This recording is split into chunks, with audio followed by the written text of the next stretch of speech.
نبی کا حال تو یہ کہ مسجد میں ایک دیہاتی آتا ہے، ایک عربی آتا ہے، اور جہاں پر نماز پڑھی جاتی ہے وہاں پر وہ کھڑا ہو کر کے پیشاب کرنے لگتا ہے۔ صحابہ کرام اس کو مارنے کے لیے دوڑتے ہیں۔ اللہ کے نبی اپنے صحابہ سے کہتے ہیں لا تظلموا، رک جاؤ، اسے پیشاب کر لینے دو۔ اگر تم اس کو روکنے کی کوشش کرو گے وہ ادھر ادھر جائے گا اور پیشاب اور پھیل جائے گی، اس کو پیشاب کر لینے دو، اس کو مت روکو۔ جب وہ پیشاب کر چکا، اللہ کے نبی نے اپنے پاس بلایا، بڑے پریم سے کہا، بڑی محبت سے کہا، بڑے پیار سے کہا ان هذه المساجد لا تصلح لهذا، میرے بھائی یہ مسجد ہے، یہ پیشاب کرنے کی جگہ نہیں ہے، یہ گندگی کرنے کی جگہ نہیں ہے، انما هي لذکر اللہ والصلاۃ، مسجد تو اللہ کا ذکر کرنے کی جگہ ہے، مسجد تو نماز پڑھنے کی جگہ ہے، میرے بھائی یہ پیشاب پاخانہ کرنے کی جگہ نہیں ہے۔ دیہاتی کو بات سمجھ میں آ گئی، وہ چلا گیا۔ ابھی اللہ کے نبی نے اتنے پر بس نہیں کیا، پانی کا بکٹ منگایا، پانی کی بالٹی منگائی، پیشاب کو صاف کروایا، اور جب پیشاب صاف کر دی گئی آپ نے اپنے صحابہ کو بلایا اور کہا کہ اے میرے صحابہ، جب وہ پیشاب کر رہا تھا تم اتنے جذبات میں کیوں آ گئے تھے؟ انما بعثتم میسرین ولم تبعثوا معسرین، اے میرے صحابہ تمہیں دنیا میں آسانی پیدا کرنے کے لیے بھیجا گیا ہے، تمہیں پریشانی پیدا کرنے کے لیے نہیں بھیجا گیا ہے۔ تمہارا کام دنیا میں آسانی پیدا کرنا ہے، تمہارا کام دنیا میں پریشانی پیدا کرنا نہیں ہے۔ یہ مسلمان کی، یہ نبی کی تعلیم یہ ہے میرے بھائی۔ آج نبی کا چاہنے والا مسلکوں کے نام پر بٹا ہوا ہے۔ کیوں بٹا ہے؟ کیونکہ ہم نے اللہ کی رسی کو چھوڑ دیا ہے۔ وَاعْتَصِمُوا بِحَبْلِ اللَّهِ جَمِيعًا، اے مسلمانوں تم اللہ کی رسی کو مل کر کے تھام لو، وَلَا تَفَرَّقُوا، اور آپس میں فرقوں میں نہ بٹو، وَاذْكُرُوا نِعْمَتَ اللَّهِ عَلَيْكُمْ إِذْ كُنْتُمْ أَعْدَاءً، اور یاد کرو اللہ کے احسان کو جب تم ایک دوسرے کے خون کے پیاسے تھے، اللہ نے اپنے نبی کو بھیج کر کے تمہیں بھائی بھائی بنا دیا، فَأَصْبَحْتُمْ بِنِعْمَتِهِ إِخْوَانًا، اور تم اللہ کے احسان سے بھائی بھائی بن گئے۔ اسلام نے ہمیں بھائی بھائی بنایا ہے میرے بھائی۔ آپ بہار کے، میں یو پی کا ہوں، آپ کی برادری الگ ہے، میری برادری الگ ہے، لیکن آپ کے دل کا درد میرا درد ہونا چاہیے، میری تکلیف آپ کی تکلیف ہونی چاہیے۔ دنیا کے کسی کونے کے مسلمان کو اگر تکلیف پہنچے تو دنیا کے دوسرے مسلمانوں کو بھی اس تکلیف کا احساس ہونا چاہیے۔ اللہ کے پیارے نبی فرماتے ہیں مثل المؤمنین فی توادہم وتعاطفہم وتراحمہم کمثل الجسد الواحد، اے مسلمانوں تم ایک دوسرے کے اتنے ہمدرد بنو، اتنی محبت کرو ایک دوسرے سے، کمثل الجسد الواحد، جیسے انسان کا شریر ہوتا ہے، اذ اشتکا منہ عضو تداعی لہ سائر الجسد بالسہر والحمى، اگر بدن کے اندر کہیں پر بھی تکلیف ہوتی ہے پورا بدن بے چین ہو جاتا ہے، پورا شریر بے چین ہو جاتا ہے۔ اے مسلمانوں تم ایک دوسرے کے اتنے ہمدرد بنو، اتنی محبت کرنے والے بنو۔ آج ہماری صفوں میں اتحاد نہیں ہے، نفرت کرتے ہیں لوگ ایک دوسرے سے، ایک دوسرے کو کافر سمجھتے ہیں۔ ایک مسلک کا مسلمان انتقال کر گیا، دوسرے مسلک کے مسلمان نے جنازے کی نماز پڑھا دی، فتویٰ آ گیا کہ جتنے لوگوں نے جنازے کی نماز پڑھی ہے سب کا نکاح ٹوٹ گیا۔ میڈیا میں خبر آ گئی، میڈیا نے مذاق اڑایا ہمارا۔ آج میڈیا والوں کو بھی پتہ چل چکا ہے مسلمانوں میں کتنے فرقے ہیں، کتنا اختلاف ہے۔ اللہ کے واسطے ہوش کے ناخن لو۔ آج ایک مسلک کا مسلمان گرفتار ہوتا ہے، اس کو پھنسایا جاتا ہے، اس کے خلاف سازش کی جاتی ہے، دوسرے مسلک کا مسلمان فیس بک پر تالی بجاتا ہے، مٹھائی بانٹنے کی بات کرتا ہے۔ کیوں صاحب؟ کیا آپ یہ سمجھ رہے ہیں کہ دشمن کا ٹارگٹ صرف ایک مسلک ہے؟ نہیں، دشمن کا ٹارگٹ مسلمان ہے۔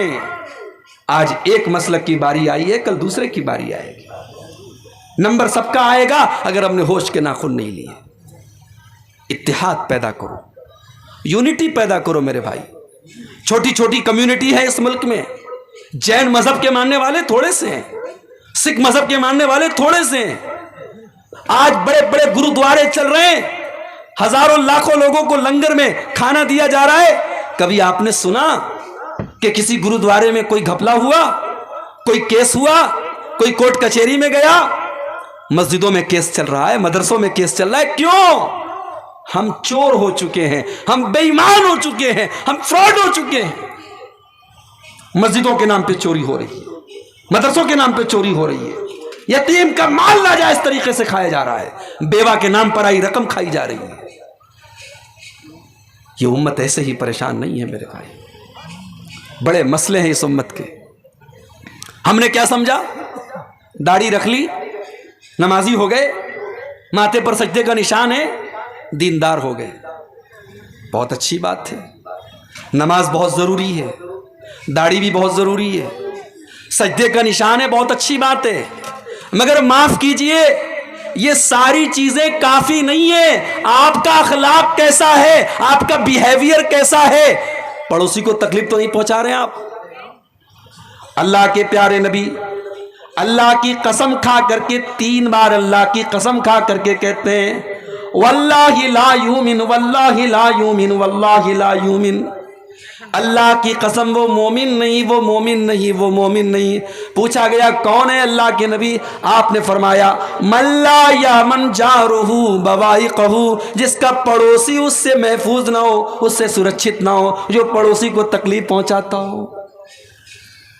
اخلاق آپ کا اچھا نہیں ہے تو آپ اللہ کے بچ نہیں سکتے. قیامت کا دن ہوگا, اللہ کے ترازو پر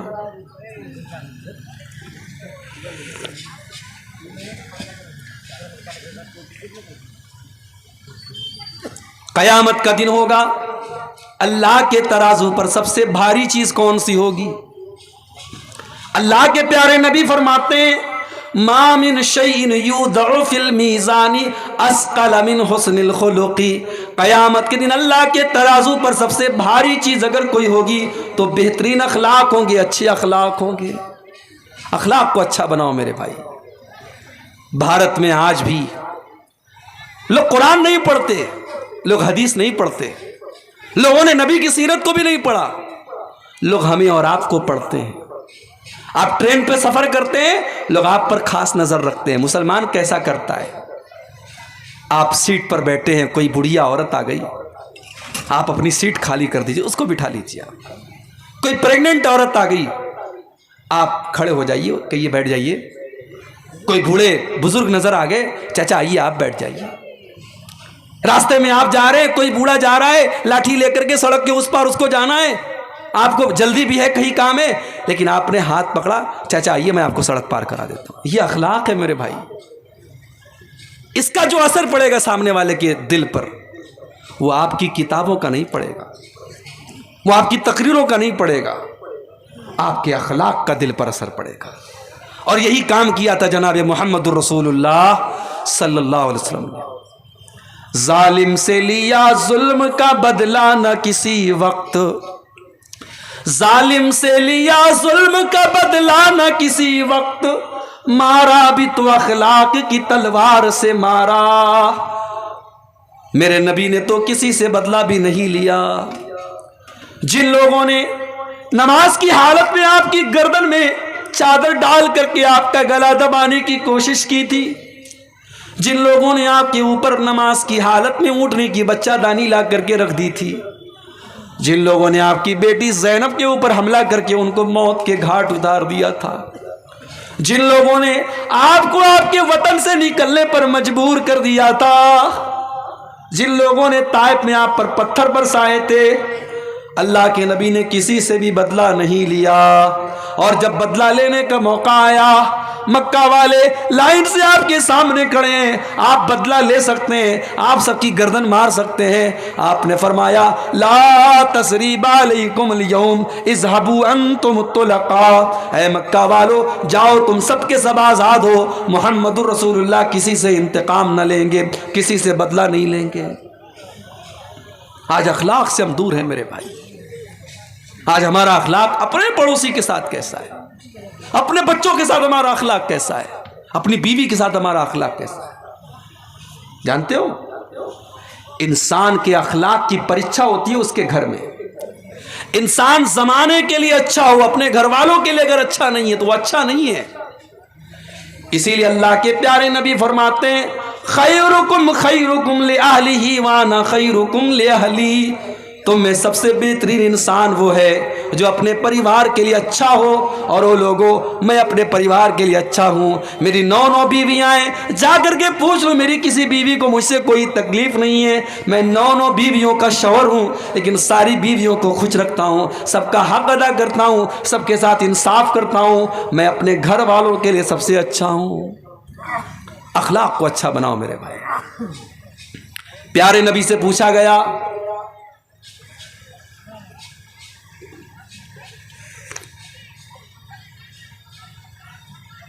اللہ کے پیارے نبی سے پوچھا گیا اے اللہ کے نبی، جنت میں کون سی چیز سب سے زیادہ لے کر کے جائے گی؟